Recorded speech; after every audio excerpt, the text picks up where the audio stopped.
बिस्मिल्लाहिर्रहमानिर्रहीम। जी अस्सलाम वालेकुम स्टूडेंट, उम्मीद है आप सब खैरियत से होंगे। अच्छा बच्चों, जिस तरह हमने एक्सरसाइज जो है ना वो सेक्शन हम डेली का एक एक कर रहे हैं। अल्लामा इकबाल ओपन यूनिवर्सिटी की बुक कोड 1423 का फर्स्ट चैप्टर है हमारा, और आज हमारा सेक्शन सी इसमें हम करेंगे। सेक्शन सी में जो है ये सेक्शन सी हमारे पास आ गया। अच्छा, इसमें हमने करना क्या है कि ये भी आप लोगों का इजी वर्क है, ठीक है। जिन बच्चों को वर्ड मीनिंग आते हैं उनके लिए तो ज़्यादा इजी हो जाएगा।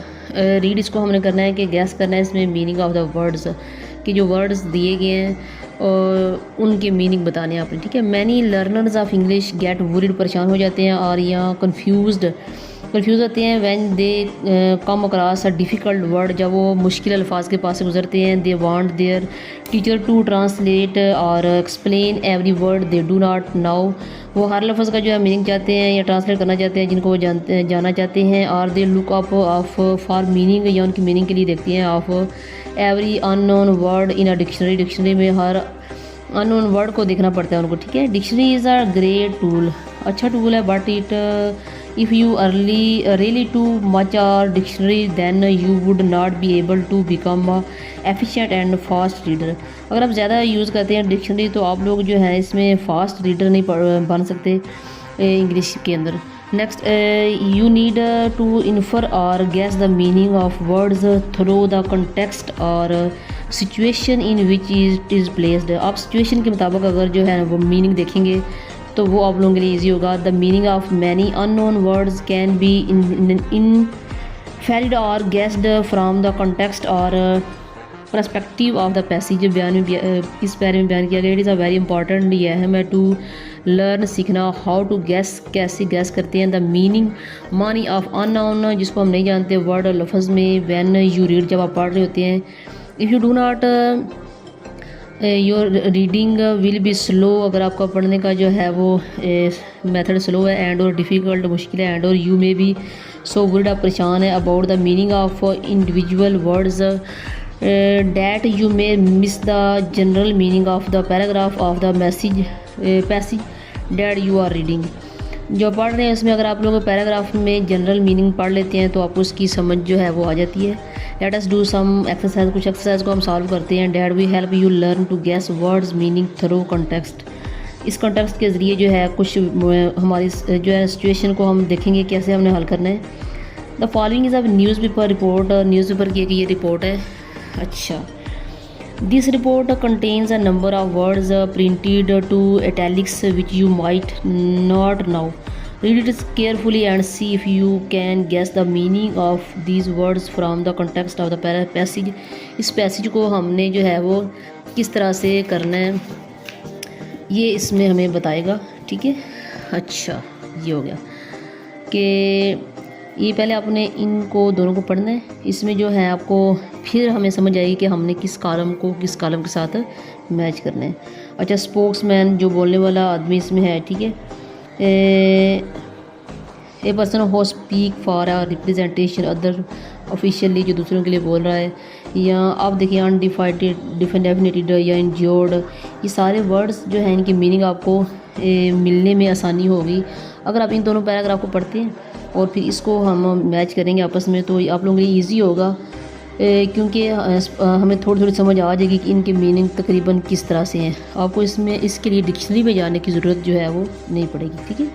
ये आप लोगों को इस तरह से मैच करना है। ये आप लोगों के पेपर वाला काम तो नहीं है, सिर्फ आप लोगों की जो है ना वो प्रिपरेशन के लिए ये इस तरह की चीज़ें दी जा रही हैं। अगर आपको फिर जो मुश्किल वर्ड्स जो हैं उनके मीनिंग पेपर में, तो ज़ाहिर सी बात है मुश्किल वर्ड आएंगे, तो इसलिए उसकी तैयारी के लिए आप लोगों का इस तरह का ना वो एक्सरसाइज आपको बार बार से दे रहे हैं जी। नेक्स्ट हमारी एक्सरसाइज 22 है। In the newspaper report you must have noticed how a noun a knife can also be used to a verb. Now here are some more sentences. In each sentence there is one word written in bold. These words or verbs are derived from very frequently used nouns. Guess their meaning. अब इनके meaning जो है वो आपने gas करने हैं, ये word जो दिए गए हैं। अच्छा, the nurse wheeled the patient into the operation room. Wheeled की तो आप लोगों को समझ आ रही होगी ना। अब इसमें आप लोगों के लिए इसको गैस करना इजी हो गया है कि the nurse wheeled the patient into the operating room में लेके जा रही है व्हील्ड पे, ठीक है। इसका मानी आपको अच्छे से समझ आ रहा होगा कि क्या इसका मानी है। व्हील्ड चेयर पे ही लेके जा रही है, ठीक है। तो children likes these pills because they are coated with sugar. बच्चों को ये जो है ना वो पीस जो है पसंद आए हैं क्योंकि वो कोटेड किए गए हैं शुगर के साथ। ये देखें जिन पे शुगर लगी हुई है कोट करना, ठीक है। अच्छा, it is very stuffy in here, I think we should air the room. जी, अब इनके मानी जो है ना आप लोगों को करना आप लोगों के लिए इजी हो जाएगा क्योंकि साथ उन्हें सेंटेंस दिया हुआ है। सेंटेंस को अगर हम पढ़ेंगे तो हमारे लिए जो मुश्किल वर्ड है उनका मानी करना इजी हो जाता है हमारे लिए। ये सिर्फ आप लोगों की प्रिपरेशन के लिए, आप लोगों के पढ़ने के लिए है, ठीक है। नेक्स्ट आप लोगों की एक्सरसाइज 23 है, think of names for different parts of the body which can be use as verb as well as noun for each words that you can think of write 2 sentence. He has a big head, ये noun है इसमें। अच्छा, he heads a large company, he heads a large company. और word आपके पास same है लेकिन 2 sentences में यूज़ हो रहे हैं। एक में हेड है, वही हेड है, इसमें हेड्स आ रहा है। अच्छा, यहाँ पे हेड जो है ना, ही हैज़ अ बिग हेड, वो इसमें हेड ये है, और दूसरा है ही हैड्स ए लार्ज कंपनी। दोनों के वर्ड जो हैं वो वर्ड दोनों सेम है लेकिन डिफरेंट जो प्लेसेस पे यूज़ हो रहे हैं ये, ठीक है। तो किस तरह से सेम वर्ड कैसे यूज़ होंगे ये इसमें बताया जा रहा है जी। अच्छा, एक्सरसाइज जो आप लोगों के इस पैराग्राफ को आप लोगों ने सिर्फ पढ़ना ही है, ये आप लोगों को पढ़ने के लिए ही है। Next, the following words or phrases can be use instead of the words printed in bold. Select the appropriate word or phrases हो the list and complete the newspaper extract given below.